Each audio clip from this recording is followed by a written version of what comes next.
모든 교양은 남 얘기죠. 안 물어봐도 알려주는 남 얘기 아날람 168회 방송 2019년 정리방송 올해의 마지막 방송 시작하겠습니다. 이동규 대표님. 안녕하십니까. 박 박사님. 네, 안녕하세요. 홍대선 작가님. 안녕하세요. 안녕하세요. 시옷입니다.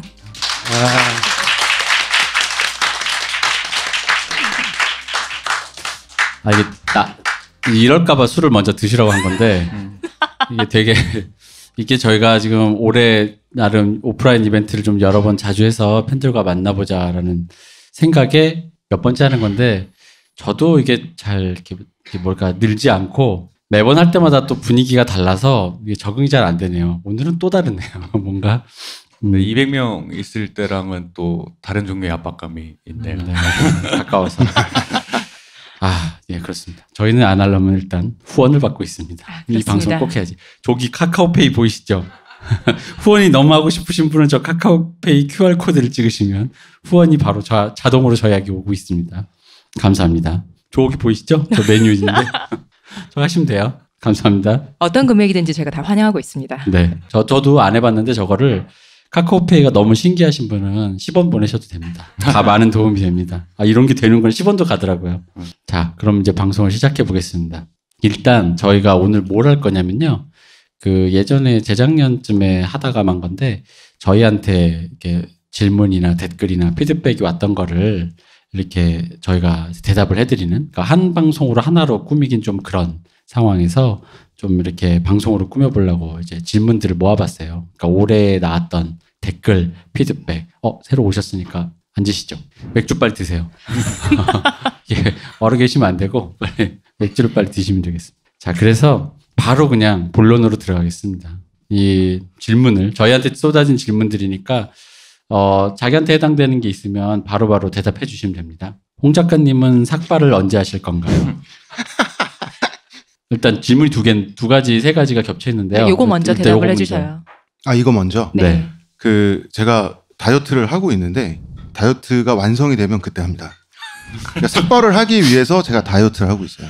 이거 저희 방송 들으신 분들 벌써 몇 년째 듣는 얘기 아닙니까? 아니, 그게 제가 이게 꼭 핑계가 아니라 제가 올해 다이어트를 시작을 하면서 정말 삭발을 위해서 다이어트를 시작을 했는데 정말 20대 때 생각을 갖고 있었어요. 그건 뭐냐면 20대 때 왜 그런 거 있잖아요. 봄부터 열심히 굶고 운동해서 여름에 해운대 간다. 혹은 자기 혹은 20대 때 그리고 이제 저도 이제 군대 가서 훈련병 한 달 반 지나고 나서 살이 쪽 빠졌었거든요. 이제 그때를 기준으로 아직도 생각을 하고 있었던 거죠. 군대 한 번 더 가시면 되겠네. 그건 너무 싫잖아. 나이 먹으니까 다이어트도 힘들더라고요. 그게 이제 저뿐만 아니라 이제 나이를 먹게 된 남자들이 저도 착각을 했어요. 착각하는 게 뭐냐면, 그러니까 옛날에 내가 지금 일시적으로 살 속에 갇혀 있는 거라고 생각해요. 이걸 확 걷어내면 된다고 생각을 하는데 다이어트를 직접 해보니까 그게 아닌 거예요. 그때의 내가 아니었던 거죠. 이게 제가 변했어요. 다른 사람으로. 몸도 체질도. 그래서 처음에 이제 한 2달, 3달 다이어트를 하는데 왜 이렇게 말이 많아? 왜? 몸은 변한데 왜 이건 안 변해? 이게 안 변하니까 몸을 변하게 만들어서 삭발을 하려고 그러는 거죠. 아니, 왜 몸이 변하면, 몸의 성질이 변하면 여러 가지가 변할 수 있잖아요. 예를 들어 노안이 온다든가 기타 여러 가지가 있는데 노안은 오는 것 같아요. 이런 건 왜 안 변하냐는 거죠. 빠지고 있는 거니까 변하는 거 아니에요? 그런 거. 근데 그 빠지는 거에 대해서 두 번째 질문이 있어요. 네. 지금까지 이렇게 지켜오셨다면 이거는 그저 탈모라기보단 그냥 숱이 지나치게 적은 거 아니냐. 숱이 지나치게 적은 걸 탈모라고 합니다. 그래요? 탈모는 머리가 빠지는, 그러니까 예정된 결말을 향해 가는 걸 탈모라고 하는 거잖아요. 그렇죠. 근데 그러니까 지금은 예정된 결말은 아니잖아요. 아니요. 그러니까 이 상태로 가는 거 아니에요? 60, 아니요. 70 지금 대도? 여기 앉아 계신 분들이랑 저기 로마 황제분들이랑 이게 다를 거예요. 지금 딱 이렇게 다이렉트로 내려다보면 전혀 다릅니다. 저는 지금 다릅니까? 저쪽이 제일 부담스러워요. 네. 다르다고 하시네요. 저 여기는 부담스럽지 않습니다. 위쪽에서 보시기에 어때요? 다들 얼굴 빨개지셨어요 지금. 저는 진짜 여기도 관객분이 앉는다고 목격자분들이 하는 설명을 아까 듣고 약간 속으로 이거 큰일 났다 싶었어요. 저 되게 부담스러워요 지금. 여러분 위에 안 앉는 거 지금 후회스러우시죠? 그리고 제가 원래 겨울에 추위를 많이 타가지고 이런데 이제 외출을 나올 때는 항상 모자나 머리에서 많이 춥거든요. 네. 열이 나가지고 모자나 항상 이렇게 모자가 달려있는 점퍼 같은 거를 입고 나오는 걸 좋아하는데 오늘 그냥 왔잖아요. 모자 없는 옷이. 왜냐하면 머리가 조금이라도 망가질까 봐. 아, 네. 네. 정성껏 하고 나왔습니다. 탈모 맞고요. 네. 네, 수치 지나치게 없으면 탈모죠. 그러니까 언제 한다고요, 삭발을? 다이어트 성공하면 내년에 하게 될 것 같습니다. 내년 중에 내년 상반기에. 살 많이 빠지신 것 같아요. 네. 그러니까 살이 빠지는 걸 확인하면서도 좀 많이 빠진 것 같잖아요. 네. 살이 빠지는 걸 확인하면서 별로 기쁘지가 않아요. 밝아지기 티가 위해서. 안 나서? 네. 아니 이거 밀어야 되니까 아. 다 빠지면. 또 다음 질문이 있습니다. 네. 또 홍 작가님한테 질문이 왔는데 홍 작가님은 이제 안 하려면 안 하나? 왜 안 보이나? 왜 안 보이냐면 제가 이제 일이 두세 가지가 생업이라고 해야 되나? 겹쳐가지고 정말 겨를이 없었어요. 그러니까 저는 어느 정도로 겨를이 없었냐면 SNS도 안 하고 트위터도 안 하고 뉴스도 막 몇 개월 동안 안 볼 정도였어요. 지난 일주일 전에 지난 12월 14일 날 그동안 오랫동안 제가 대본을 썼어요. 시나리오를 썼는데 오랫동안 이제 동료들이랑 준비하던 뮤지컬 작품을 쇼케이스 무대로 올렸어요. 그래서 잘 되면 계획대로라면 내년에 상업 공연, 본 공연이 올라가게 될 것 같아요. 축하할 일인 것 같습니다. 네. 네. 그러니까 바빠서 안 하려면 좀 힘드시다 이런 얘기신 거죠? 그거 하느라 못했고요. 하여튼 그렇습니다. 안 하려면보다 다른 데 정신이 팔려 있다. 뭐 이런 정도로 요약. 안 하려면 뭐 까짓 그게 거 아니라 뭐. 그게 아니라 그런 것도 있고 이제 까짓 거 뭐 이거 해봐야 뭐. 저도 그 얘기잖아요. 네, 저도 이제 뭐 관심사나 그동안 알고 있던 거에 한계가 있다 보니 아무래도 좀 이게 고갈되는 게 있잖아요. 네, 그래서 이제 뭐 새로운 기획이나 새로운 게스트 출연이나 이런 거 이제 최근에 대표님께서 시호님하고 많이 이제 고생을 해주고 계시죠. 저는 또 제 일 때문에 너무 바빴고 하여튼 그렇습니다. 네, 또 다음 질문하겠습니다. 이게 제가 읽어드릴게요. 네, 예. 이근금 대표님의 너무 투머치라는 표현. 트루 참사랑, 전설의 레전드 등에 이은 근본은 없지만 재미는 있는 관용구가 될 듯. 방송에서 저 표현을 너무 투머치 많이 쓰셨어라고 하셨는데, 그러니까 우리가 쓴 올해 이제 외래어, 우리가 외래어를 왜 남발하는가? 우리는 이제 이걸 좀 순화해야 하는가? 이런 얘기 좀 해보려고 해요. 제가 투머치라는 표현을 너무 투머치라는 네. 거라고 너무하게 쓰시는. 네, 너무와 투머치를 같이 쓴다고 누가 트위터에서 이렇게 남겨주셨어요. 그래서 그랬는데 그래요. 그렇습니다. 편집할 때 제가 그걸 전혀 저희 나름 외래어를 많이 안 써보겠다고 노력을 하는데 제가 그래서 생각을 해봤어요. 외래어를 우리가 얼마나 많이 썼나. 예전에 거를 좀 들어보고 우리가 이제 리뷰 이 트윗 때문에 예전 피드백을 좀 찾아봤더니 얘 때문이야 얘. 그치. 얘가 올 때만 유독 맞아. 갑자기 얘 때문에 그 시너지가 여기서 말하는 방송 들으시면 얘라는 건 또 바꿨습니다. 시너지요 이런 네. 거. 아니, 시너지 지금 그래. 이렇게 간단히 결론이 난 겁니까? 케미가 박 박사님을 보내는 걸로 끝내는 걸로? 박 박사와 시너지 케미가 생겨서 그치. 그 스튜디오가 위어드해지고 언캐니해진 상황이 되는 제가 거죠. 그런가요? 네, 그래요. 아니, 본인이 이게, 네. 저기 많이 쓰세요. 그러니까 본인이 그렇구나. 쓰기 때문에 덩달아 우리도 막 같이 쓰다가 얘기하다 보면은 얘기하다가 그러니까 다 내가 안 쓴다는 게 아니라 네. 유독 내가 그 빈도수를 보니까 이 박 박사님이 출연해서 말씀을 하실 때 저 이렇게 그게 많이 나오는데 여기 보면 영어 능력자들 꽤 되시거든요. 이 보시기에 나 이따 물어볼 거야. 알고 있습니다. 이거 적절하지 않은 단어인 경우들도 많다는 거 저도 알고 있고요. 네. 예, 이게 이제 이게 훈련된 이 말하는 전에 거에 그 얘기 훈련된 사람이 했었잖아요. 아니다 네. 보니까 그때 생각나는 단어를 막 쓰다 보니 이게 한국말은 점점 사라지고 그 의미불명의 그 애매한 단어들만 자꾸 기억 속에 남아가지고 자꾸 이렇게 바로바로 튀어나오네요. 지금도 몇 번 위기가 지나갔는데 영어 잘하고 싶네요. 네. 가능하다면. 근데 저희가 이제 제가 생각을 해봤는데 외래어를 많이 쓰는 이유 중에 하나가 역설적으로 저희가 외국어를 잘 몰라서 그래요. 네, 맞아요. 네. 그러니까 왜냐면은 예를 들어 같은 단어인데도 그게 뭐랄까 좀 깊게 그게 네이티브로 쓰시는 분들은 한 단어도 여러 가지 쓰임새를 알고 계시잖아요. 근데 이제 저희 같은 경우는 거기에 딱 그냥 흔히 말 사전에 나오는 제일 위에 1번의 해설풀이 정도의 수준의 의미만 알다 보니까 저희한테는 오히려 그러니까 저희가 한국말로 풀어쓰기보단 그거 하나 딱 그냥 찝어서 얘기하기가 훨씬 편한 거죠. 그리고 그거는 똑같은 말로 한국어에도 능통하지 않아서 그래요. 그렇죠. 네. 예. 맞습니다. 이제 한국어가 그래도 그나마 단어의 그걸 값을 좀 많이 알고 있다. 뭐 좀 요 정도로 이해해 주시면 좋겠습니다. 그래서 내년에는 외래어를 잘 안 써보겠다 이런 말을 아니 근데 드리려는 건 아니고 그 악플 몇 개 보고 많이 자제하고 있어요. 아 진짜요? 네, 네. 엄청 자제하고 있는 거예요. 아 그래서 그러니까 내년에 뭐 안 써보겠다 이런 걸 제가 여기서 여러분들 다짐을 드리는 건 아니고요. 이해해달라. 이렇게 방송을 하는데 저희도 녹음 시간이 쫓기다 보니까 그 말하다 보면 말씀하신 것처럼 말을 하다가 뭐라고 해야 되지? 그러니까 그냥 아무 말이나 막 나오면서 이 단어를 그냥 막 떠드는 경우가 있으니까 뭐, 최대한 걸러들여 주셨으면 좋겠고. 이게 정말로 그런 방송처럼 모든 말이 다 대본에 있는 게 아니다 보니까 그래서 저희가 다 소양이 부족해서 그렇습니다.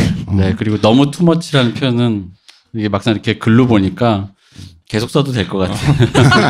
시그니처가 될 것 같아요. 아니 그러고 보니까 올해 안 하려면서 네. 제 이름이 외래어가 됐어요. 네, 뭐 그렇죠. 미스토모 타이젠, 뭐 토착 와규 뭐 이렇게 돼 있는데 예, 토착 와규야?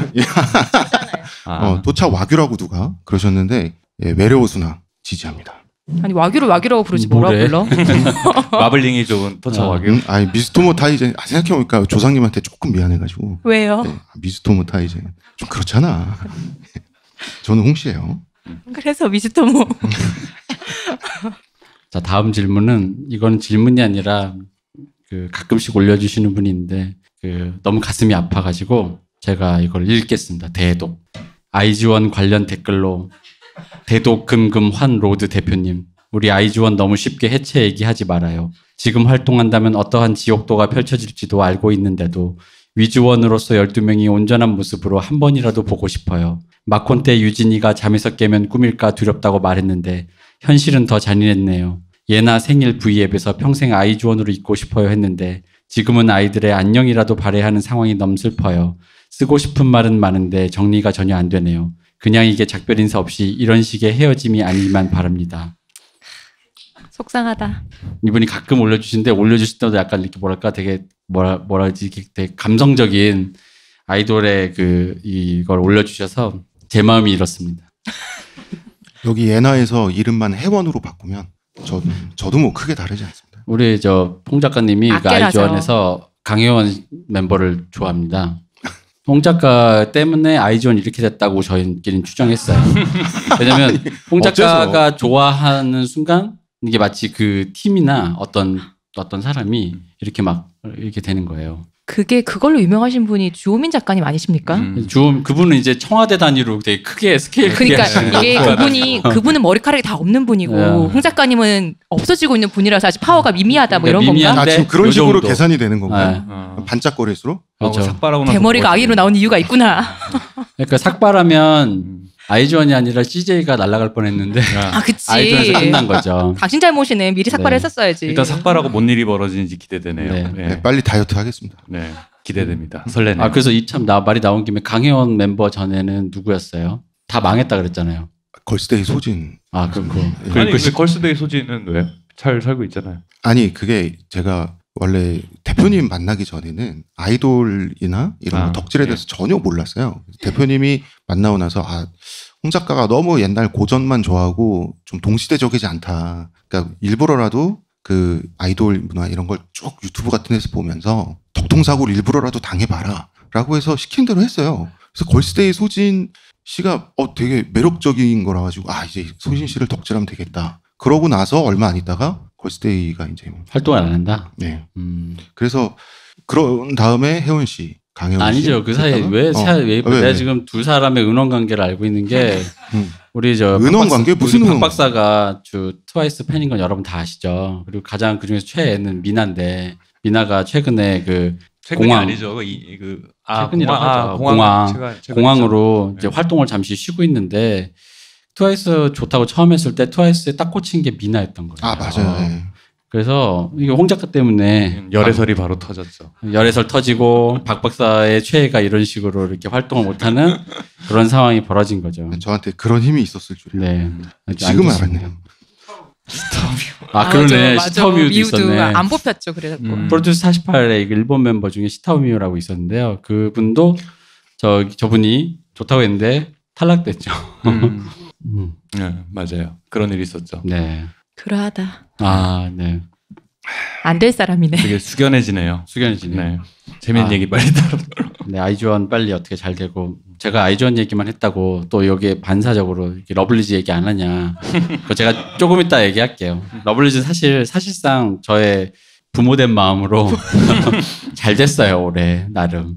그렇기 때문에 뭐 사실 지금 잘된 왜 그런 거 있죠. 잘된 자식은 별로 걱정 안 하고 항상 이게 안 된 아픈 아픈 손가락이라고 해야 되나 그런 게 좀 걱정되잖아요. 그래서 아이즈원 얘기를 좀 상대적으로 많이 한 것 같습니다.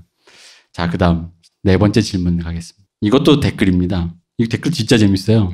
제가 댓글을 웬만해서는 재미있다고 표현하는 사람이 잘 없는데 이거 재밌어요. 조커, 벌새, 감히 베니스 황금사자상을 벌새 따위에게 페미뽕도 적당히 반성하시오. 조커가 벌새보다 훨씬 좋은 작품이다라고 이제 요거랑 표현을 비슷한 하시면서 댓글이 또 하나 있어요. 추가. 그 예술적 가치에 대한 꼰대스러움으로 유명한 영화제에서 상을 받을 정도의 영화면 영화를 비판하는 시각은 현 세대의 분노를 이해하지 못하고 조커에 대한 열광에 대해 못마땅하게만 보는 편향적 시각을 가진 건 아닐런지요. 그리고 또 하나. 요거는 트위터였죠. 네, 또 하나 또 있어요. 아날람 조커 편 다시 듣고 있는데 조목조목 다 맞는 말이지만 나에게 이렇게 큰 감동을 준 영화가 쓰레기라는 것을 납득할 수가 없다. 이 대표에게 박치기라도 하고 싶은 심정이다. 재밌네요. 입금해 주시면 저희가 대신해드립니다. 이분이 제가 옛날에 박치겠다는 썰을 정확히 기억을 하시고 이게 딱 이렇게 얘기를 하신 건데 자 그래서 우리가 조커 올해 저희 방송으로 불판이 한 3번 열렸어요. 그러니까 예를 들어 앞에 이제 열렸던 게 뭐냐면 조커랑 동학 때도 그랬고요. 네, 그죠. 그 토착 외구 때, 네. 토착 외구 때였고 또 뭐였죠? 이번에 이용 교수님을 얘기한 예, 고편에서도 그렇죠. 맨 첫 편에 반일 종족주의 때, 네 이렇게 3번 열렸어요. 근데 딱 그냥 지뢰만 밟았네요. 그렇죠. 네. 의도한 지뢰였죠. 네. 비무장지대를 우리가 자유롭게 드나들려면 지뢰부터 해결해야 됩니다. 그렇기 때문에 자 우리 박 박사님. 네, 조커 그러니까 이분은 조커가 벌새보다 훌륭하다라는 말인 거잖아요. 네. 아니 뭐 본인이 그럴 그렇게 수 있죠, 생각하시면 네. 그렇게 믿으시면 되는 거고 제가 이제 조커 방송하고 나서 좀 생각을 많이 해봤어요. 그러니까 예상은 했는데도 이 격렬한 반응을 그것까지도 예상을 했는데 그래서 내가 놓치고 있는 게 뭘까라는 생각을 많이 했는데 근데 아무리 생각을 해도 이게 제 기준에는 좋은 영화라는 생각이 전혀 안 들어요. 여전히 전혀 좋은 영화라는 생각은 안 들고 다만 이게 여기 이분 말씀에 동의하는 부분은 그 현 세대들이 거기에 열광하는 마음 자체는 저도 이해가 돼요. 그건 이해가 돼요. 충분히 이해할 수 있고 사실은 뭐 옛날에도 이해할 수 없는 영화들이 데이트하는 경우들이 많은데 지나고 나서 그런 열광에 대한 그러니까 사후평가를 할 때 그런 종류의 열광이나 외부적인 요인에 의한 어떤 그 화제성으로 인해 고평가되는 작품들이 분명히 있어요. 그러니까 뭐 옛날에 이지라이더라든가 뭐 사실은 내 멋대로 해라도 내 멋대로 해라 이제 고달의 내 멋대로 해라 자체도 되게 훌륭한 작품인 건 맞는데 그 작품이 그 세대에 공명하면서 더 높아진 평가도 분명히 있거든요. 근데 누벨바그에 내 멋대로 해라만 있는 것도 아니고 뉴 아메리칸 시네마에 이지라이더만 있는 것도 아닌데 그 작품들이 상징성을 갖고 있는 이유는 분명히 작품 외적인 요인이라는 게 있어요. 물론 제 생각엔 조커가 그 정도로 훌륭한 영화는 아니에요. 그러나 근데 그거는 이제 좀 구분해서 생각하실 필요가 분명히 있는 것 같아요. 그러니까 그 영화 자체가 이것도 제 기준이에요. 제 기준에서 영화로서 좀 모자란 부분들이 있어서 별로 좋지 않다라고 한 거랑 그 모자람에도 불구하고 보는 이들이 이제 감흥해서 되게 좋아하는 것은 사실은 그게 동시에 있어도 전혀 이상한 일이 당연히 아니거든요. 후진 작품 보고 후지다라고 이것 때문에 되게 불쾌하시는 거잖아요. 후지다고 말하는 것 때문에. 근데 이제 그러니까 그 부분을 약간 그 얘기를 더 진행을 하기 전에 잠깐 그 얘기를 하면 그러니까 저희끼리만 개인적으로 이제 얘기를 나눠보면 저도 개인적으로 이 영화 진짜 후진데 되게 재밌네라는 적이 많아요. 네. 그러니까 영화적으로는 진짜 사실 이 영화가 그렇게 잘 만든 것 같지 않은데 나는 정말 즐겁게 봤어라는 영화가 있어요. 예를 들어 엊그저께도 제가 작업을 하다가 이게 넷플릭스에서 제가 이제 피곤한데 뭐는 보고 싶을 때 그때 이런 게 있잖아요. 피곤한데 뭘 보고 싶을 때 드라마는 왠지 또 보면 계속 여러 편 봐야 될 것 같고 안 보겠고 영화를 보자니 2시간은 또 너무 긴 것 같고 막 이럴 때가 있어요. 그럴 때 한국 영화를 봐요. 이게 일단 자막을 안 읽고 말을 들을 수 있고 재미가 없어도 소리만 들으면서 끝까지 보거나 재미가 처음에 왜냐면 대부분의 좋은 영화나 음악은 처음에 다 결론이 나니까 한 5분 안에 괜찮은데 하면 보면 되는 거고 아니어도 그냥 스토리 듣고 이런 스토리구나 했는데 어쨌든 제가 엊그저께 본 뺑반이라는 영화가 있었습니다. 근데 영화의 만듦새가는 참 그런데 영화를 너무 재밌게 봤어. 내가 왜 재밌게 봤지? 근데 너무 재밌는 거야. 왜 재밌냐 했더니 지금 다시 보진 않았는데 다시 볼 일도 없지만요. 다시 보진 않았는데 그 연기하시는 분이 저도 역시 한국말을 직접 들을 수 있는 사람이니까 연기하시는 분들 연기를 너무 잘하니까 영화의 허점이 그걸 가리더라고요. 그러니까 그 당시에 특히 저는 요즘에 유준열 배우를 되게 좀 주목을 하고 있거든요. 굉장히 나이가 어린데도 존재감이 다른 기성 배우에 묻히지 않는 그거에 좀 한데 어쨌든 이 연기력이 각자의 거기 또 유명하신 분 많이 나오잖아요. 조정석 씨, 염정아 씨, 공효진 씨 막 이렇게 다 나오니까 그분들이 씬을 하나씩 맡을 때마다 스틸을 하는 게 있어요. 근데 단지 이제 그분들이 모여서 영화라는 총체를 만드는 건 좀 엉성한데 그러다 보니까 저는 되게 재밌게 봤어요. 한국말로 말하는 그것이 신나는데 하고 봤는데 그래서 내가 영화가 좀 이상한 거 맞지 싶어서 네이버 평점을 봤거든요. 네이버 평점이 평점 테러가 돼 있는 거야. 그런 게 있으니까 사실은 그러니까 뭐냐면은 그러니까 영화가 그럴 수 있다라는 걸 동시에 가지고 있어야지 그러니까 뭐든지 세상이 편하거든요. 이거는 그거랑도 똑같지 않나요? 왜 내가 애를 낳는데 저는 애가 없지만 내가 애를 낳는데 절대적 기준으로 내 애가 예를 들어 자라고 나면 차은우나 이영애가 될 것 같지는 않아요.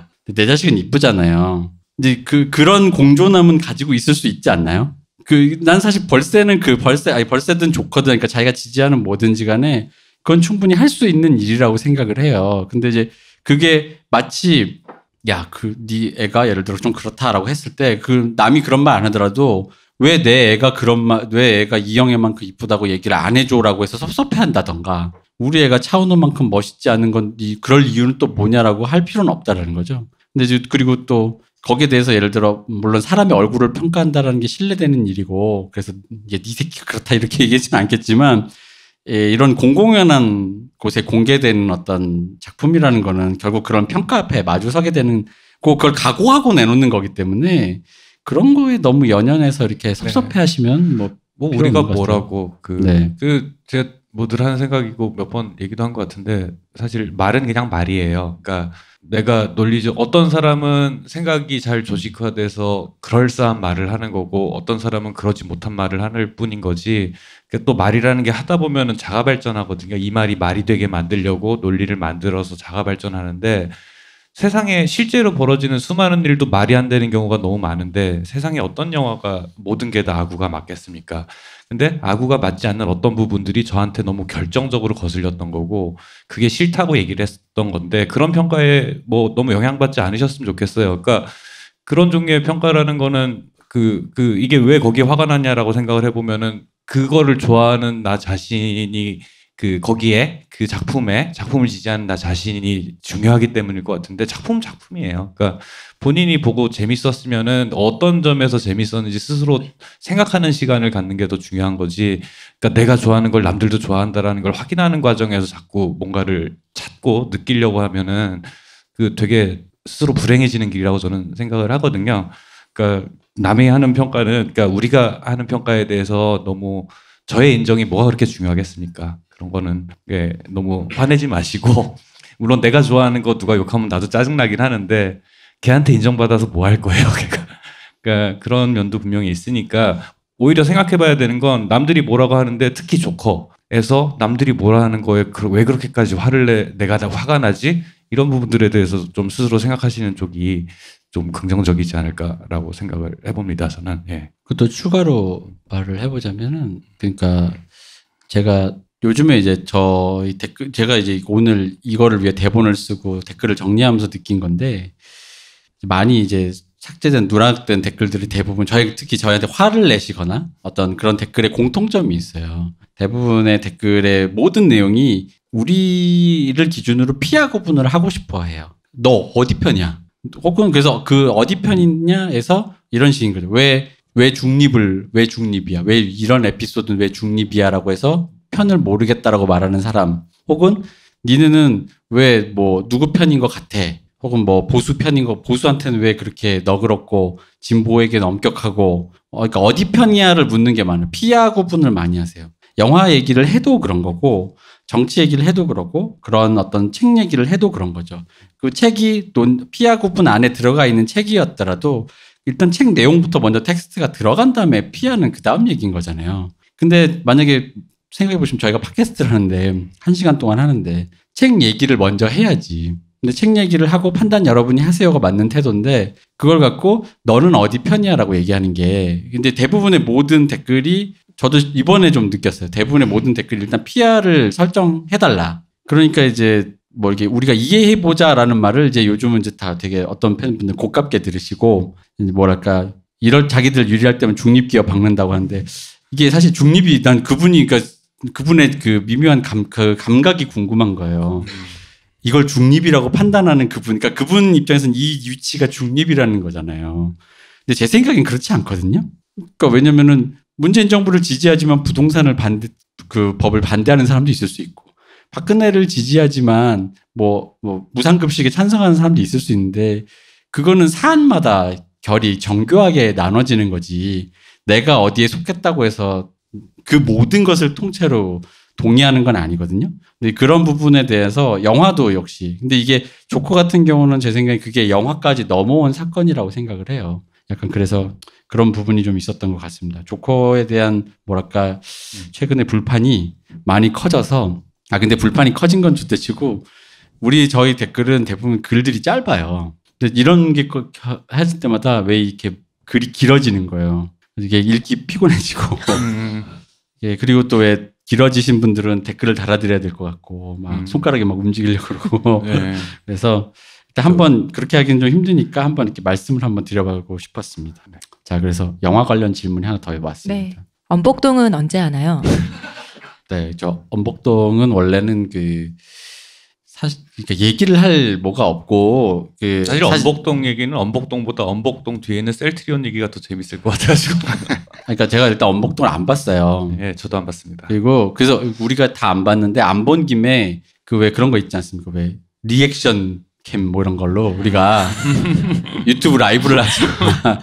리액션 캠을 하자. 엄복동을 틀어놓고 우리가 2시간 동안 우리 표정이 변하는 거를. 그래서 저희 특히 뭐 이렇게 보면 저희 둘은 영화 볼 때 말을 많이 하거든요. 말을 하다가 중간에 멈추기도 하고 시간을 보기도 하고 야 이게 몇 분 때 지금 이런 내용이 나온 거야 뭐 이런 그런 류의 얘기로 영화를 보는 사람들이라 저희랑 영화를 보면 저희 친구들끼리는 재밌는데 되게 짜증나요 사람들이. 영화를 보자 해야 돼. 조용히 좀 하고 영화 좀 봐. 근데 우리 뭐 영화 보다가 지금 봤어 뭐 이러면서 막 이렇게 얘기하거든요. 그러다 보니까 리액션 우리가 캠 하면 괜찮지 않을까 했는데 근데 생각을 해봤는데 이걸 누가 조언을 해주셨어요. 그러니까 연복동을 보신 분이 연복동이 의외로 오히려 그 반대로 조용히 2시간이 흘러갈 확률이 높아서 의외로 별로 리액션이 흥하지 않을 거야. 그러니까 영화가 좋거나 논쟁적이면 우리끼리라도 말을 많이 하겠는데 그냥 영화가 이제 예정된 그러니까 이제 이건 저 아는 지인의 얘기입니다. 영화가 5분 안에 결정이 났는데 앞으로 2시간 동안 이게 예정된 파국을 향해 갈 거라는 걸 알고 그걸 참고 보는데 표정인과 그래서 왠지 이게 자기 얼굴이 떠오른다면서 이제 그렇게 표현을 하셨어요. 그래서 아마 저희도 별로 리액션이 딱히 재미도 없고. 리액션 캠을 할 거였으면 사실은 리얼이 진짜 재밌었을 텐데. 그렇죠. 리얼은 진짜로 저희 거짓말 안 하고 극장에서 서로 모르는 사람들이 박수 쳤어요. 왕십리 CGV에서 밤 12시에 봤는데 영화 끝나고 한 30명 정도 되는 관객들이 기립박수를 쳤어요. 영화 끝나고서는. 진짜로. 진짜예요. 진짜 실화예요. 실화예요. 근데 영화제에선 그래줄 수 있거든요. 근데 이제 그냥 자기 돈 내고 우연히 만난 서로 모르는 사람들이 자기도 모르게 박수를 쳤다는 건 그 마지막에 그 댄싱 그렇죠. 라인이 비명도 들렸고 우와 이런 비명이 들렸고. 근데 저는 사실 진짜 그건 농담이에요. 진짜 호쾌한 맛이 있어요. 쾌감이 있어요. 그리고 사람들이 중간에 이제 그 영화가 이제 워낙 그러니까 중간에 이제 막 옆 사람이랑 떠들고 깔깔대고 비명 지르고가 너무 자연스러워지고 모두가 익숙해지는 그런 분위기가 됐어요. 그래가지고 영화 끝나고 기립박수 치는 걸 제가 2번 일반 상영관에서 그런 거 2번 봤거든요. 한 번이 블랙스완을 상암에서 볼 때 다들 감동해서 박수가 터졌어. 근데 이제 2번째가 리얼이었어요. 그것도 감동인 거니까. 네, 다른 의미의 감동이었죠. 네. 김수현 씨 필모의 아주 중요한 작품이 되지 않을까. 아마 한 20-30년이 지나도 회자되지 않을까 싶네요. 네. 근데 저는 다시 볼 의향이 있어요. 그거. 네. 재밌었어요. 네. 참고 보다 보면 마지막에 터져 나오는 카타르시스가 있습니다. 네, 그리고 되게 시사하는 바가 많은 네. 작품이죠. 다음은 영화 기생충은 언제? 이렇게 이거 물어보셨어요. 일단 기생충은 일단 시류가 지나서 우리가 지금 뭐 기생충을 뭐 이렇게 하기는 좀 그렇고 기생충을 얘기했다가는 조커하고는 급이 다른 쓰나미가 올 것 또 같아요. 다른 까겠다는 판이. 얘기는 아니에요. 까겠다는 얘기는 아닌데, 예. 그러니까 입을 대는 자체가 네, 감당할 자신이 없네요. 이건. 네, 그러니까 기생충은 조커와는 조금 다르게 그러니까 좋은 점도 있고 약간 이런 난 개인적으로 말씀드리면 이런 점이 조금 아쉽다라는데 사실은 그 아쉽다라는 얘기를 했다가 이제 말씀하신 것처럼 좀 김이 빠진 후에 해도 재밌을 것 같아요. 네, 좀 그런 것 같아가지고 저희가 요즘에 무섭습니다. 댓글이 무섭습니다. 저도 이렇게 울면서 이렇게 라이브 캠 같은 거 해야 돼. 댓글 읽으면서 막 울면서 제가 조커가 그래서 너무 조커 분장하고 화장 지워지면서 이렇게 그렇습니다. 기생충은 아마 김이 좀 빠지고 봉준호 감독님의 전체 어떤 작품의 경향이라든가 이런 걸 함께 좀 같이 얘기를 해보는 게 좀 어떤가 싶어요. 한 작품만 다루는 네네. 것보다는. 다음은 왕자의 게임을 할 생각이 있나요?라고 물어보셨어요. 이게 이제 예전에 이거는 기획에는 할 생각은 있었습니다. 근데 이제 이게 원래는 이걸 하려면 책도 읽고 영화도 보고 그리고 또 심지어는 이쪽 장르를 조금 해박하게 알고 있는 약간의 그런 게 좀 필요한데 할 사람이 없어요. 일단 우리 홍 작가님 너무 바쁘고 저는 이런 거 뭐 여러분 태무지 이 중에 들으신 분이 있으면 저는 이런 거 아주 안 좋아합니다. 아주 안 좋아하는 사람이기 때문에 저는 일단 뭐 욕 나오고 뭐 하늘 날면 일단 바로 그다음부터는 이게 그 집중력을 잃는 사람이라 근데 할 생각이 있습니다. 그리고 사실 준비하고 있습니다. 네. 누가 지금 다 하고 있습니다. 네, 하고 있습니다. 그분이 저희 원래는 왕자의 게임으로 나오실 분이 아니라 딴 데 한번 나왔는데 방송 불발된 에피소드에 한번 나오셨어요. 패널로. 근데 이분이 뭐라고 해야 되지? 이분이 이제 장안평에서 가마우지로 열심히 하고 계십니다. 네, 하여간 언제 될지 모르겠네요. 거기 그 장안평의 어두운 골방에서 열심히 왕자 게임을 보면서 하고 있습니다. 그러니까 아마 올해는 됐고 이제 내년에 저희가 조금씩 올해 마르크스도 있었고 뭐 이런 게 있잖아요. 그러니까 좀 약간 긴 시리즈로 여러분들에게 이제 왕자 게임도 이것도 이제 김이 좀 빠졌으니까 한번 본격적인 그 드라마 텍스트랑 책이랑 함께 해가지고 좀 더 디테일하게 좀 더 얘기를 좀 해보는 게 어떨까 생각을 해봤어요. 네, 그렇습니다. 준비된 사항으로 사실 올해 한두 편 할 수 있지 않을까 했는데 내년으로 넘어가게 됐어요. 이 이유는 내년 넘어간 이유는 문쌤님 때문입니다. 문쌤님 제 대본을 받는 순간 이건 길어지겠다 싶어서 왕자의 게임 홀드가 된 거라서 왕자의 게임 내년으로. 네. 이거 혹시 문세님이 들으면 좀 섭섭해하세요. 문세님 굉장히 귀한 분이십니다 저희한테. 네. 아니 문쌤님 내가 얘기했잖아. 나는 그걸 길어질 줄 알았다니까. 본인만 모르고. 대표님 최악의 영화가 2개인 걸로 알고 있는데 둘 다 뭔가요? 라고 또 물어보셨어요. 자주 오신 분은 들으셨을 거고 하나는 일단 알죠 하나는 우리가. 알고 계시고 처음 오신 분은 둘 다 모르실 텐데 어쨌든 이거는 여기 오신 분들만에게 알려드리는 걸로. 다시 또 삐처리입니다. 네. 물어보신 분은 영원히 모르는 걸로. 이 중에 안 계신다면? 최악의 영화가 일단 첫째는 어요. 그 상상을 초월할 정도로 이 친구랑 저희 영화 보는 모든 친구가 시사회에 가서 함께 봤어요. 함께 보고 나와서 그러니까 이게 상상할 수 없는 최저점을 준 이유는 단 하나예요. 그러니까 영화에서 느껴지는 그 뭐라 그러지? 성의 없음. 영화를 만드는 사람의 그 태도의 불량함. 장동민인 줄 알았어요. 이 그까이 거 대충 뭐 나오면 되지 뭐. 그러니까 뭐 그냥 이런 거 있잖아요. 대충 그냥 이렇게 해서 CG 하면 이렇게 해서 여기서 죽으면 울 거 아니야. 뭐 약간 이런 태도 같은 것들이 그리고 여기서 대충 이렇게 하면 애국심 막 국뽕 생겨서 막 그럴 거 아니야. 뭐 그러니까 그런 아니라고 나이프하고 모든 것 거기에 심지어 제가 보통 가끔 수사를 했던 말 있지 않습니까? 방송에서 제가 이 감독님을 컷이 안 붙는다고 뭐라 하는 거 아닙니다. 근데 컷도 안 붙어요, 지금. 그러니까 그 정도로 기술적 완성도, 내용, 주제, 심지어 그 하고 있는 사람의 이런 말은 좀 웃기지만 진정성 같은 느낌의 그런 태도 이런 모든 것이 다 엉망인 영화여서 이런 느낌인 건가요? 관객의 수준을 무시한 것 같은? 그런 소리가 나올 만해요. 사람 우습게 보나 이런 생각이 들어요. 그 저번 주에 했던 말로 저번 주에 했던 말로 나랑 기싸움 하는 거야 이런 느낌으로 이제 뭐 그렇게 그런 느낌의 영화였고 그러니까 사실은 근데 영화라는 게 못 만들 수 있는데 이러긴 쉽지가 않아요. 왜냐하면 대부분의 사람은 자기 영화가 졸작이라고 만드는 사람은 없으니까 열심히 만들죠. 만들었는데 영화가 엉망이 되는 경우지. 근데 이거는 뭐지? 라는 느낌 있잖아요. 왜 이러지? 라는 생각이 들 정도로 그래서 중간에 계속 의아하게 이러고 보다가 그렇게 나왔어요. 이제 나는 시사회에서 주연 배우들이 네. 이런 영화 보여줘서 미안하다라는 태도로 사과 먼저 하는 건 처음 봤어요. 그 맞아요. 아 네. 진짜. 아 그랬구나. 심지어 메인 주연 배우는 안 왔어요. 안 왔어요. 네. 핑계는 됐지만 마시겠지만. 네. 아, 네. 아, 그래서 뭐 그런 약간 그 처음 부를 때 이상했거든요. 배우들이 인사할 때 왠지 태도가 일단 송구해.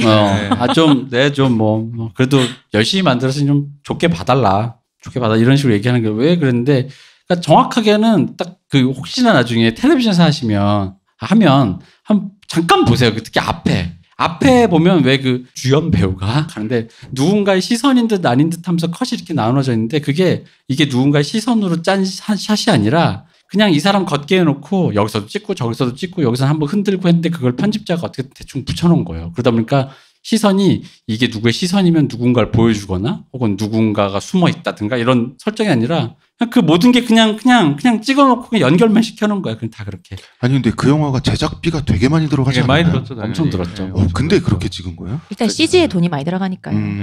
거기다 이제 저희들이 그 영화하는 애들만 이제 하는 표현 중에 뭐가 있냐면 샷의 사이즈라고 있어요. 이렇게 찍는다든가 이렇게 넓게 찍는다든가. 근데 거기서 중간쯤 그러니까 영화를 한번 텔레비전 할 때 꼭 한번 보시는 건 중간쯤 보시면은 이 사이즈가 되게 애매해요. 되게 애매하다는 게 뭐냐면 예를 들어 저랑 둘이 이렇게 뭐 씬을 해요. 너 왜 그랬어? 이러면은 이게 이제 단계가 있잖아요. 지금 이런 장소에서 하다가 우리 둘이 막 하고 있으니까 좀 클로즈업으로 들어갔다든가 아니면 내가 이렇게 할 때 얘가 일로 도망치면 그걸 대비해서 카메라가 이렇게 움직일 걸 사이즈를 터놓는다든가. 근데 이게 보니까 감독님이 전날에 술을 드셨나 뭐 이렇게 디렉션을 안 준 거예요. 그러니까 그 어디로도 갈 수 있게끔 애매한 사이즈에 다 담기는 샷. 수를 계속 찍어놓은 거예요. 다. 어디로든 이게 할 수 있게끔 이렇게 애매한 샷으로 사이즈로 계속 찍어놓은 거예요. 아 그러니까 샷을 어떻게 찍고 그러니까 플랜이 연구해서 계획이 없는 거지. 찍은 게 노 아니라 플랜.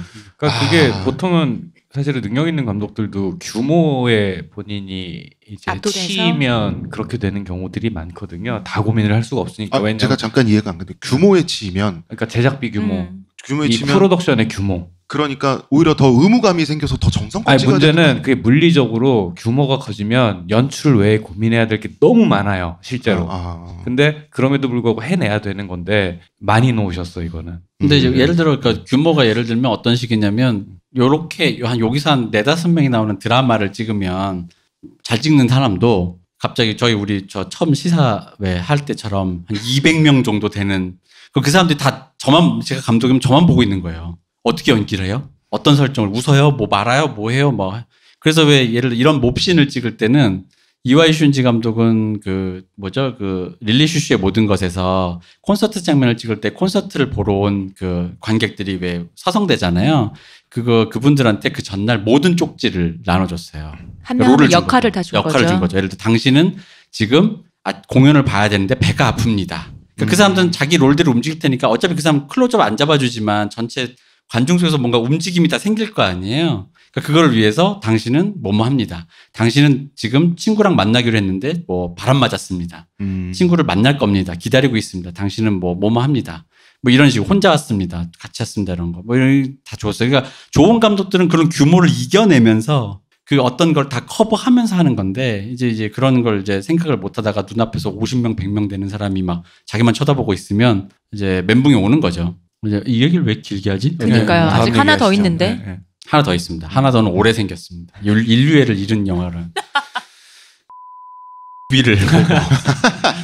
이것도 제가 시사회 갔어요. 친구가 불러서 갔죠. 이걸 이제 보고 나는데 나중에 같이 본 저희 선배님이 너 때문에 이씨 하면서 나가는 거야. 저 때문에. 왜 그러냐 했더니 이게 왜냐면 그 모든 스태프과 가족들이 보는 시사인데 제가 이렇게 너무 중간에 어이가 없어서 웃었거든요. 그랬더니 너처럼 그렇게 삐뚤어지게 그렇게 비웃으면 형 진짜 웃겨서 웃은 거예요. 그랬더니 웃기지 말라고. 비웃으면 이게 사람 분위기 이상해지잖아 이러는 거예요. 근데 정말로 그런 게 영화가 어느 정도냐면 이런 거예요. 제가 만약에 시호님을 이런 장면이 있어요. 시호님 쫓아가는데 지금 시호님 도망가고 있어요. 근데 지금 제가 약간 지금 역부족이에요. 그래서 뭐 차를 타든가 해야 돼요. 근데 중간에 박 박사 딱 나타난 거예요. 그래서 갑자기 딱 나타났더니 박 박사 저한테 이거 어떻게 해요? 그래? 그럼 가자 하면서 다시 돌아가요. 나 안 쫓아. 안 쫓아. 나 그냥 가요. 도망가. 그리고 중간에 주인공이 병에 걸린 설정이 있거든요. 그러니까 뭘 하려다가 아파서 미처 못 가는 거 있잖아요. 이렇게 되는 거. 그러면 많이 흔히 나오는 장면이잖아요. 그거 하면은 보통 이걸 이제 이렇게 잡아줘야 되잖아요. 갑자기 뭔가 이렇게 막 달려가다가 뭔가 클로즈업 같은 걸 예를 들어 왜 사운드라도 삥 뭐 이런 거 있잖아요. 근데 그게 아니라 이렇게 뻘한 이 넓은 샷으로 갑자기 이래요. 이러면서 그냥 쓰러져요. 근데 그게 너무 왜 개콘 그거 있잖아요. 개콘 이렇게 쓰러지는데 거기서 제가 너무 웃었거든요. 으아 웃었는데 근데 그게 너무 웃겼어. 근데 영화가 다 그러니까 이거는 성이라기보다는 뭐랄까 그러니까 아무것도 모르는 사람이 그 ABCD를 아무것도 안 맞춘 거예요. 그 말씀을 들어보면 인물과 사건 맥락들이 화면에서 막 자꾸 사라진다는 거잖아요. 그죠. 그래서 뭐 얘를 쫓아야 되는데 갑자기 화재가 일로 튀고 저쪽으로 튀었다가 일로 튀고 근데 이걸 수습이 안 되니까 갑자기 2시간에서 1시간 반 동안 안 나온 인물이 하나 갑자기 데우스 엑스 마키나로 나와서 제가 도와주러 왔습니다 하고 근데 아무런 되게 비양심적으로 느낀 게 아무런 양심의 가책도 없이 그런 인물을 쓰고 그럼 마지막에 예를 들어 그 도와준 인물이 이렇게 그럼 다 되면 이제 우리 서로 이제 영웅본색처럼 같이 나가야 되잖아요. 마지막에 탁 멋있게 나갈 때 걔는 또 없어. 그 장면 뭐야 도대체? 옛날에 임권택 감독님 영화에서 비슷한 장면 한 번 본 것 같아요. 우리 그때 그 얘기 한번 하신 거 아니에요? 네, 전에 예. 저 집 딸이 어떻게 됐다지 하고는 그러니까 사라진. 이제 그 집이 있는데 웅성웅성 사람들이 있어요. 어디 보부상 아저씨가 나타나더니 저 집은 원래 이러이러한 집인데 저 집 딸내미가 어떻게 태어나서 무슨 일이 있어가지고 이렇게 비참하게 됐다지 하고 사라져요. 그 아저씨가 영화 끝날 때까지 다시는 안 나와요. 그거 보고 저 되게 신선한 충격이었거든요. 너무 뻔뻔하게 그걸 하셔가지고. 그러니까 그런 뻔뻔함이라는 게 사실은 그 이제 아까도 얘기했지만 모든 게 다 앞뒤가 맞는 얘기라는 건 없어요 사실은. 근데 그런 걸 필요에 따라 효율적으로 쓰고 가는 거 자체는 괜찮아.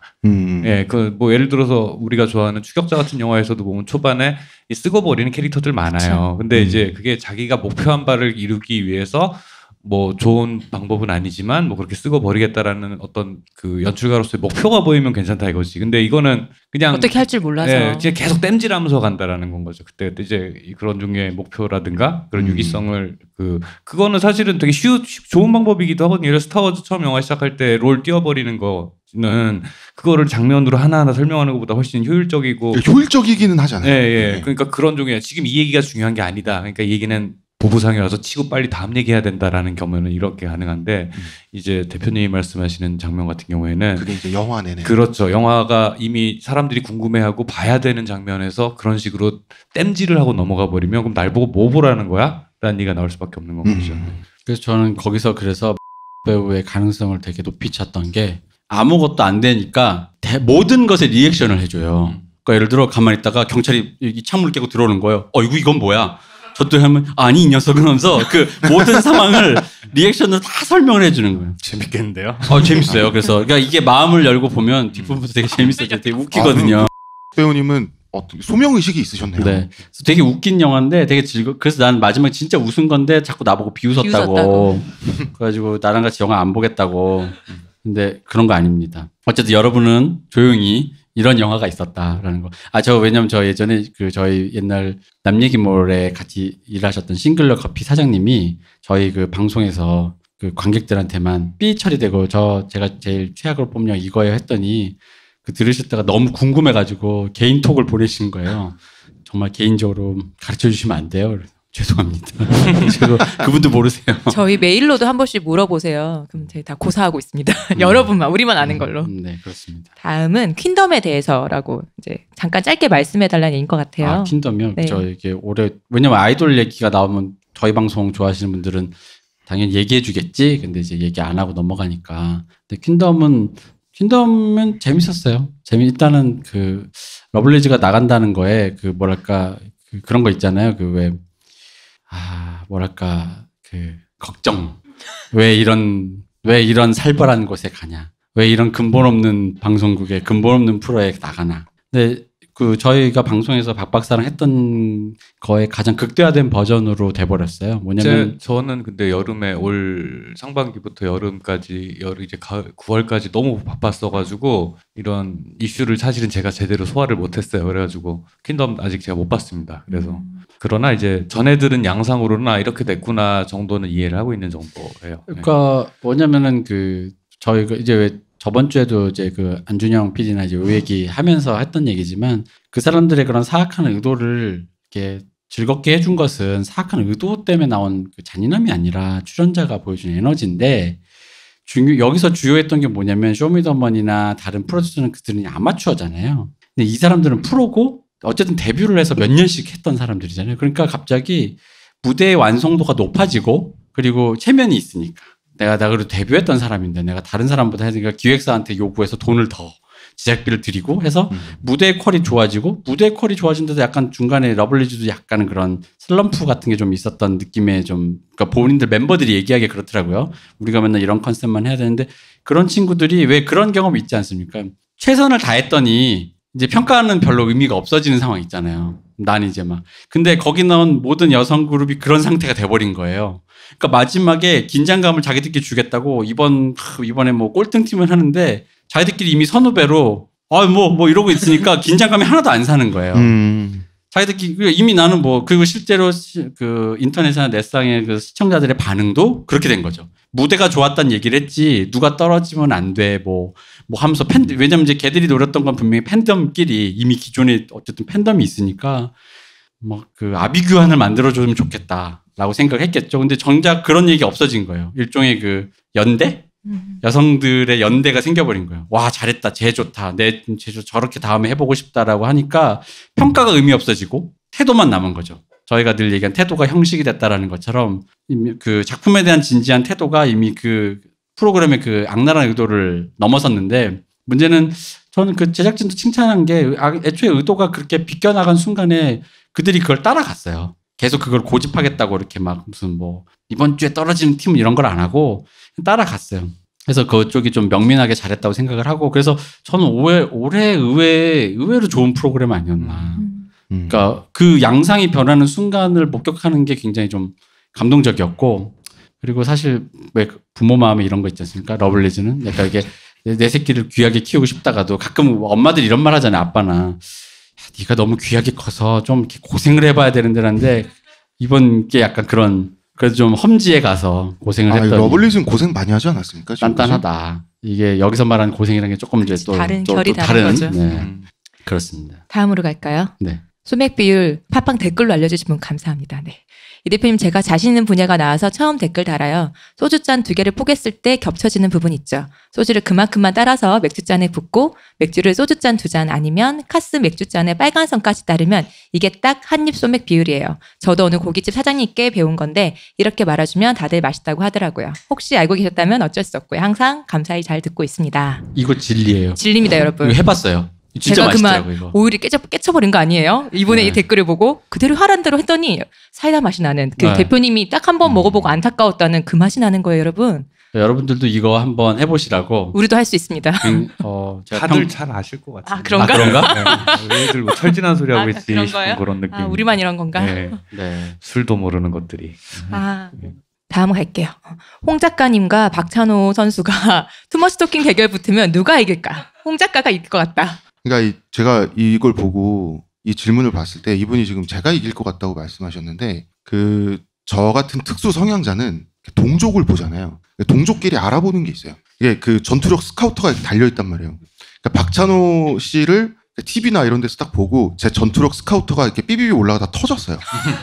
그러니까 제가 진짜 이거 제가 겸손이 아니라 제가 반드시 집니다. 급이 달라요. 왜냐하면 일단 저도 이제 설명러지만 저는 제가 아는 걸 얘기하거든요. 이분은 자기 얘기를 해요. 그런데 살아온 얘기 하시나? 그러니까 그 뻔뻔함에서 일단 그 기계에서 제가 밀리고 두 번째는 저는 막 설명을 할 때 듣는 사람의 반응을 살피거든요. 거짓말하고 있다. 아니 정말이에요. 이것도 살피는 거예요. 내 말. 박찬호 씨도 그렇게 믿을걸요? 아니요. 그 듣는 사람의 반응을 자기가 살피고 있다고? 그러니까 어느 정도 괴로워할 때까지는 제가 이제 웃기네, 진짜. 용서 없이 하지만 어처구니가 없네. 네, 근데 어쨌든 박찬호 씨는 보면은 이분은 저랑 급이 다른 게 이분은 상대의 눈을 마주치고 얘기를 해요. 자석처럼 상대를 올감해 놓고 잡아놓고 팬다.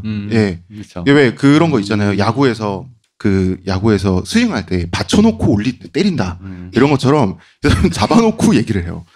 사람이 작가가 남의 눈을 보고 얘기하지 않죠. 네, 그 정도나. 근데 그거는 정말 사람이 엄청나게 뻔뻔해야 되거든요. 저는 자신이 없습니다. 제가 박찬호 씨를 이렇게 딱 보면은 그러니까 남들은 막 이제 박찬호 선수를 한테 사인 한 번 해달라고 했다가 1시간 동안 설교 들은 일 와. 뭐 이런 거 하는데 저는 솔직히 말하면 박찬호 옛날에 이게 박찬호 씨의 투머치 토킹이 화제가 되기 전에도 어떤 위화감 같은 걸 느꼈어요. 그러다가 나중에 일화들을 듣고 역시나 싶었죠. 저는 안 됩니다, 이분한테. 저보다 윗길이다. 윗길인 건 맞는 것 같은데 홍 작가님이 보니 뻔뻔함이 없다 뭐 이런 얘기 들으니까 진짜 오늘 큰 웃음 아니요, 주시네요. 제가 분명히 말씀드린 이분만 못하다는 겁니다. 그쵸. 네. 정확하게 말했어야지. 그러니까 남 반응을 살핀다는 말에서 큰 웃음을 줬습니다. 반응 살핍니다, 정말. 네. 네. 중국 출신 아이돌이 하나같이 중국의 홍콩 시위 진압을 지지하는 것에 대해서 역시 동아시아 아이돌 시장은 지뢰파 천지네요라고 해주셨어요. 자, 동아시아 3국의 아이돌이 모여 있는. 사실은 뭐 트와이스 같은 경우에는 대만이다 보니까 여기서 좀 한 발 비껴난 건 있는데 이거는 사실 이런 문제는 이제 홍 작가님이 사석에서 한번 말씀을 해주신 적이 있는 것 같은데, 그러니까 제가 듣기로는 그 친구들이 정말 그의 신념이, 물론 그런 신념이 있는 친구들도 있겠죠. 중국은 단 한 점도 작아질 수 없다고 스스로 믿는 친구들 분명히 있겠지만은 그 이전에 생존의 문제에서 그러고 있다라고 제가 많이 들었어요. 예, 저도 거의 그렇게 듣고 있고 알고 있고 그분들은 본국에 가족이 있다. 네. 예. 그런 그러니까 이런 것들이, 그러니까 이게 뭐 그들도 피해자니 동정을 하자 이런 맥락이 아니라 이런 종류의 리스크들을 안고 가야 되는 동북아의 체제라는 것에 대해서 좀 발전적으로 생각하는 사람들이 많아졌으면 좋겠다는 생각은 계속, 예를 들어서 뭐 반일 감정 문제 얘기를 하는데 저는 그런 거예요. 그러니까 제가 트와이스도 좋아하고 아이즈원도 좋아하고 뭐 이런저런 예를 들어 아이들 같은 팀을 보면 한 팀 안에 중국 본토에도 있고 홍콩에도 있어요. 근데 당장 옆에 있는 홍콩 출신 친구가 있는 애가 SNS에다 그런 글을 쓰게 만드는 이 모양새들 있잖아요. 이 전체적인 이 모양새들이라는 게 그 자체가 이미 비극이거든요. 그러니까 거기에서 누가 잘했고 못했고를 따지는 것 자체가 너무 비극적이잖아요. 그러니까 이제 최근에 반중 감정이 굉장히 올라간 게 한양대학교랑 고려대학교에서 홍콩 시위대들을 모욕하고 그다음에 올바로 된 토론을 하지 않고 대자보에 사보타주를 하는 그런 중국인 유학생들에 대한 반중 감정이 굉장히 인터넷에서도 캠퍼스에서 올라왔어요. 근데 제가 알고 있는 바로는 그런 사보타주를 저지르는 중국 학생들은 그게 자기 진심인 사람들도 있겠지만 당국에서 보낸 누군가가 지켜보고 있다고 생각을 한대요.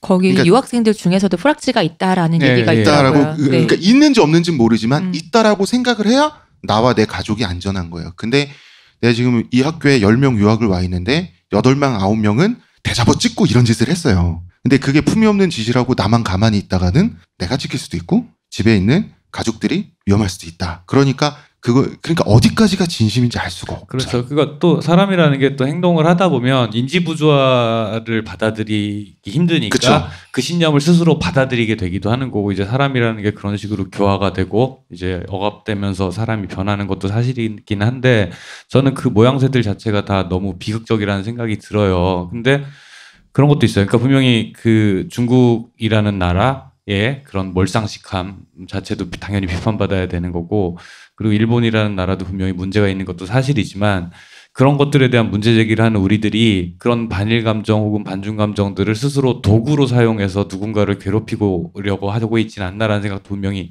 해야 되는 것 같아요. 그러니까 저는 사실은 인터넷에서 싸우는 일들의 제일 염증이 나는 포인트들이 뭐냐면은 그 어떤 학자분께서 쓴 표현대로 그런 윤리적 가치를 도구로 만들어서 남을 괴롭히는, 그러니까 모두가 자기를 피해자 위치에 놓으려고 해요. 자기를 피해자 위치에 놓으려고 하고, 그렇게 해서 획득한 지위를 갖고, 그게 무슨 완장인 줄 알아, 자기의 피해자 지위가. 그런 것도 있고, 한국인이니까 일본인에 대해서 나는 피해자니까 아무 말이나 해도 돼 라고 하면서 되게 잔인한 말들을 아무렇지도 않게 하고, 그러니까 그런 일들이 예를 들어서 그냥 일반적인 그 일상 세계에서 이런 그건 너무하지라는 말을 할 수 있겠지만은 근데 예를 들어서 연예인이나 이쪽으로 가면 걔들은 사실은 거기에 대한 반발을 할 수가 없어요. 찍소리도 할 수가 없다고. 그러면 패면 패는 대로 그냥 맞고 있어야 돼. 그런 일들이 벌어지는 것 자체가 그 되게 잔인하다는 생각이 많이 들고 그러면은 좀 어른으로서 뭐 그래서 이제 세계 평화를 추구하고 뭐 코스모폴리탄 이런 얘기까지는 아니더라도 최소한 우리와 맞닿아 있는 나라들 사이에서의 어떤 항구적인 평화까지는 아니어도 갈등을 좀 진정시킬 수 있는 방향성에 대해서 우리 좀 막 같이 말할 수 있는 사람들이 있었으면 좋겠어요. 근데 이런 얘기하면은 좀 그렇네요. 또 중립 기여를 받고 이렇게. 네. 그러니까 이런 얘기를 조금만 맥락을 왜곡해서 들으면 이제 바로 토의 소리가 나오고. 네. 그리고 이런 사건도 있습니다. 우리나라 그다음에 이제 해외에서도 그리고 중국 현지에서도 익명성이 보장됐다라고 판단되는 시공간, 내가 정말 익명성이 보장돼서 안전하다라고 확신하는 데서는 그런 것들이 많이 노출됐어요. 중국 대학생들이 홍콩 시위 지지한다고 많이 그랬어요. 예.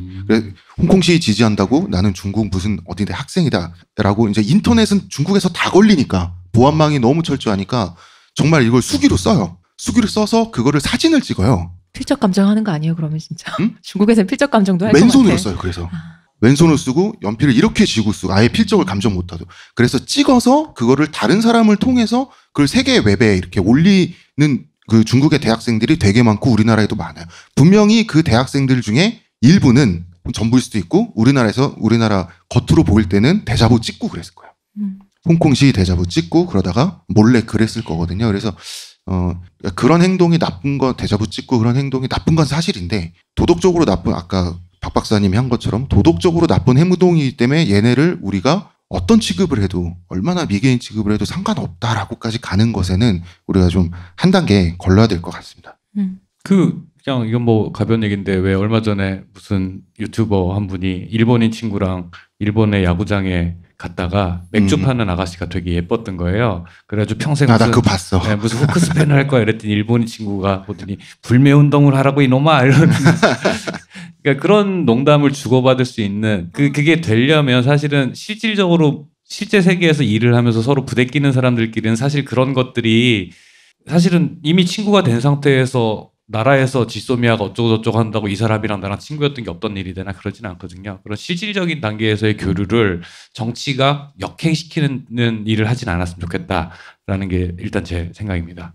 이거 역시 제 생각에는 같은 얘기 같아. 아까 같이 피하고 분이 먼저 그러니까 본능적으로 내 편부터 찾는 것부터 약간 좀 멈춰야 될 것 같아요. 저는. 그리고 문재인 정부에 대해 비판할 얘기들이 되게 많지만 저 개인적으로는 가장 싫은 거는 그런 종류의 그 반일 감정 갖고 무언가를 취하려는 그 자세들 너무 빤히 보이는데 그런 건 좀 자중했으면 좋겠다는 생각은 합니다. 이거 위험한 발언이죠. 알아서 편집해주세요.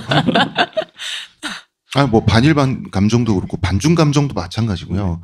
그러니까 이거에 반대한다 해서 끝나는 게 아니라 이거에 반대하고 저 사람들이 너무 나쁘고 정말 혐오에 마땅할 종자들이기 때문에 한편인 사람들하고는 상종을 할 수 없다라는 태도까지 나아가는 어떤 그 단계가 있지 않습니까? 그런 것들이 저는 이제 2019년에 그런 여러 가지 태도들에 대해서 저도 좀 지친 바가 있거든요. 그런 거에 대해서. 저희가 이제 문쌤님과 함께 민족주의 얘기도 계속하고 있지만 우리에게 정당성이 있다라고 생각하는 자체가 좀 고민해봐야 되지 않나 싶어요. 일단 여러분 이 모든 것은 문쌤님 마르크스 강의를 쭉 듣다 보면 다 이해가 되게 돼 있어요.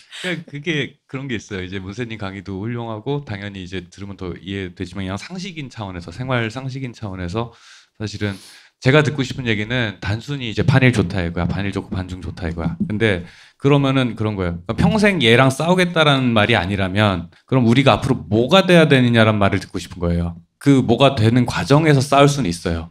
그거는 필요하면 싸움도 해야죠. 그러면 그 다음에 예를 들어서 그래서 이 동북아의 질서는 앞으로 어떻게 돼야 되냐. 그 전제하에 그 과정에서 필요하면 싸우기도 하고 협력도 하는 건데 그건 없고 싸움만 있어요. 사과가 먼저지.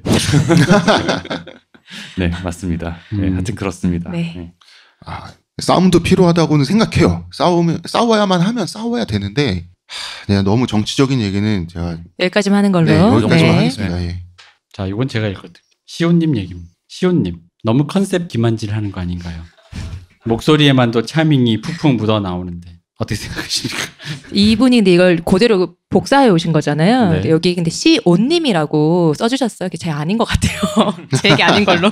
시온님 다른 팟캐는 안 하시나요? 아날람만 기다리기 힘들어요. 이게 저 사실은 지인분한테 하자는 얘기를 들은 게 있어요. 이건 이제 우리끼리 하는 거 말고 다른 걸로 좀 해볼래 했는데 너 뭐 회차당 얼마 더 줄게 해볼래 했는데 우리가 모두 여러분들 알다시피 저는 일단 직장을 다니고 이거 하나만 하는 것도 사실 여력이 그런데 또 그런 생각도 드는 거예요.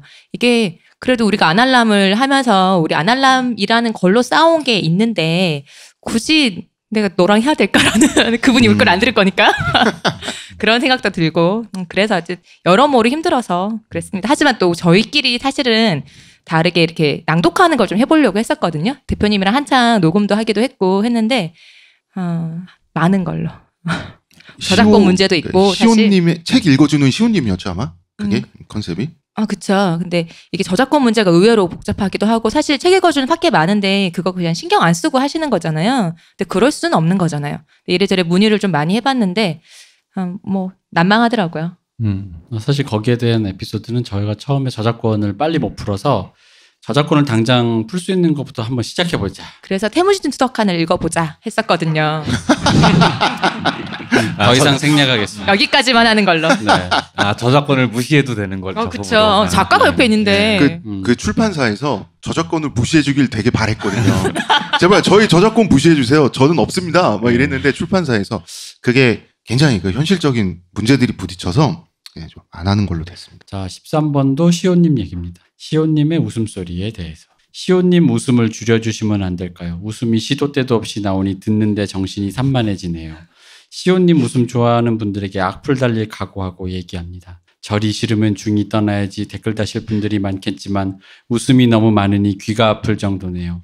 웃음을 줄여주시면 감사하겠습니다. 안 됩니다. 불가합니다. 안 됩니다, 이거는. 또 있습니다. 여자분 없어도 될 듯. 그놈의 웃음소리 좀 안 들으면 좋겠다. 정말 유유. 또 있습니다. 여자분 웃음 좀 자제해 주길. 상당히 거슬리네요. 근데 이거는 저희 회 초반부터 안 하려면 처음부터 계속 꾸준히 달리고 있는 얘기예요. 근데 악플 읽는 밤 뭐 이런 거. 아니 뭐 그런데 제가 이제 이 중에서 이걸 중복해서 쓰신 분이 계시더라고요. 보통 한 번 하고 마시는데 두 번이나 해서 이분 되게 한 번 왜 그 팟빵에 보면 팟빵 댓글은 그 사람이 쓴 댓글을 다 볼 수 있어요. 그런 기능이 있는 걸 보고 클릭을 해봤죠. 이 댓글을 쓰신 분은 쭉 찾아보니 일단 세종시에 사시고 거의 모든 팟캐에 음악을 줄여라. 말투가 시끄럽다. 약간 귀가 좀 예민하신 것 같아요. 이런 분들이 이제 전에 에피소드에 있는데 까빠라 그러죠. 까빠. 그렇죠. 네. 그러니까 소리에 좀 예민하신 약간 그런 분인 걸로. 그런 건 있었어요. 처음에 이제 녹음을 맨 처음 우리가 해봤을 때 다들 처음 해봤으니까 근데 목소리가 막상 들을 때는 저희가 비싸게 들리지만 녹음을 해보면은 제 목소리가 작아서 대표님이 키우시는 거거든요. 근데 그러면은 웃으면 더 커지잖아요. 처음에는 그거를 이제 다 조정을 할 수 있을 줄 알았는데 어느 회차에 저도 듣다 보니까 제가 웃을 때 너무 커지니까 귀가 아픈 거예요. 그래서 이거는 일일이 대표님이 할 수 없다. 목소리 톤 자체를 높여주고 이런 건 되지만 이걸 하나하나는 조정이 안 되겠다 해서 어느 순간부터는 이제 웃을 때 제가 뒤로 빠져요. 그러면은 좀 작게 녹음이 되니까 제 나름 노력하고 있는 건데 이 이상은 힘들다. 그러니까 이게 그 디바형 가수들이 하는 그 마이크 스킬 이거 배우신 거라는 거죠, 이거. 그렇죠. 네. 저는 이런 거 볼 때마다 약간 사람들이 화가 많다라는 생각이 드는 게 뭐냐면, 그러니까 어떤 팟캐스트를 자기가 마음에 들었어요. 어떤 컨텐츠를. 그러면은 그거를 보는데 100% 마음에 드는 건 존재할 수 없잖아요. 예를 들어서 웃음소리가 됐든, 그다음에 제가 뭐 너무 혼자 말이 많다 이런 게 됐든, 뭐 이 대표님 뭐 끼어들지 마라 이런 게 됐든, 그러니까 100%면 좋겠지만 80, 90, 70에서 내가 이만하면 듣는다라는 커트라인이 60 이상이라면 들을 거잖아요. 그럼 그게 있는 게 좋은 거잖아요. 있어서 좋고 들으면 되는 건데 왜 더 내 마음에 들지 않는 거야? 그건 아쉬운 거지 화낼 게 아니거든요. 근데 그걸로 사람들이 정말 화를 내요. 더 좋은 방송 만들라고. 아니 그게 그래서 뭐라고 그분들을 뭐라 그러는 게 아니라 그럴 필요가 없지 않나. 근데 나는 그 부분은 좀 약간 화 내는 거 이런 거 말고 소리 크기는 좀 물어보고 싶은 게 웬만해서 이게 다 끝에 이 리미터랑 이게 다 걸려있기 때문에 거의 큰 차이가 없어요. 제가 듣기에는 차이가 없어요. 이게 그렇게 갑자기 뭐 소리가 갑자기 으악 커져서 귀가 시끄럽고 그렇지 않은데 그런 댓글 볼 때마다 의아한 거예요. 이게 그렇게 시끄럽나? 아 근데 근데 귀에 잘 걸리는 목소리가 있긴 해요. 제가 사람마다. 여기 힌트를 얻었습니다. 이분이 세종시에 산다면서요. 네. 제 친구 중에 건설업을 하는 친구가 있는데 세종시에서 건설을 한 몇 개월 했었어요, 얘가. 작년에. 그런데 정말 세종시가 너무 조용하고 아, 할 것도 없고 밤에는 정말 가로수만 쭉 보이고 그러니까 이게 도시 인프라만 돼 있고 너무 뭐가 안 조용한 데 들어온 살다 거예요. 보니까. 그래서 난 누군가 여긴 어딘가 그래서 자기가 정말 멍하니 있었대요. 일을 마치고 보통 이제 막노동부터 이렇게 육체노동을 하는데 일을 마치고 멍하니 나는 누군가 여긴 어딘가 그 정도로 굉장히 적적하대요, 도시가. 예민해지실만 하네. 이분이 세종시에 산다는 걸 갑자기 그 친구 생각이 났어요. 그래서 세종시에 사시는 분들은 제가 예민하신데 근데 귀가 예민하신 분들이 또 계시더라고요. 죄송합니다. 시호님은 목소리를 줄일 의향이 없다고 하시니 네. 전 덜 웃을 의향도 없습니다. 아니 웃겨서 웃겠다는데. 그래서 안타깝게도 이거는 어떻게 기각. 시호님 웃음소리가 가끔씩 이게 종종 이게 어떤 클레임으로 나와요.